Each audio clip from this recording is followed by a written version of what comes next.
আমি মনে করি যে কৃষকের স্বার্থে যদি এফডিআই বাতিল করার প্রশ্ন তারা বলেন, তাহলে প্রথমে এই সিদ্ধান্তটা হোক না যে যে মিনিমাম সাপোর্ট প্রাইসটা, যে এমএসপিটা কেন্দ্রীয় সরকার বেঁধে দিচ্ছে কৃষকদের জন্য, সেই সাপোর্ট প্রাইসটা কেন বাংলার কৃষকরা পাচ্ছেন না সেটা আগে স্থির হোক। কারণ এই মিনিমাম প্রাইসটা পাচ্ছেন না বলেই কৃষক আত্মহত্যা করছেন।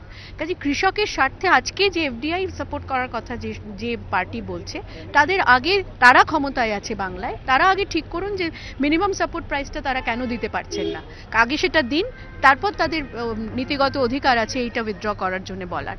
এবং দ্বিতীয়ত আমি মনে করি গ্যাসের সিলিন্ডারের ক্ষেত্রেও যেখানে 6টার জায়গায় আরও 3টে অতিরিক্ত আমাদের কংগ্রেস সরকাররা দিতে চাইছেন, সেখানে হয়তো আমাদের এমপিরাও, আমরা আমাদের পার্টির মধ্যেও আলোচনা হচ্ছে এটা যে গ্যাসের সিলিন্ডার যদি কোনোভাবে বাড়ানো যায়, তার জন্য নিশ্চয়ই ইউপিএ গভর্নমেন্টেরও, এটা সরকারেরও একটা দায়িত্ব আছে, তারাও চেষ্টা করছেন।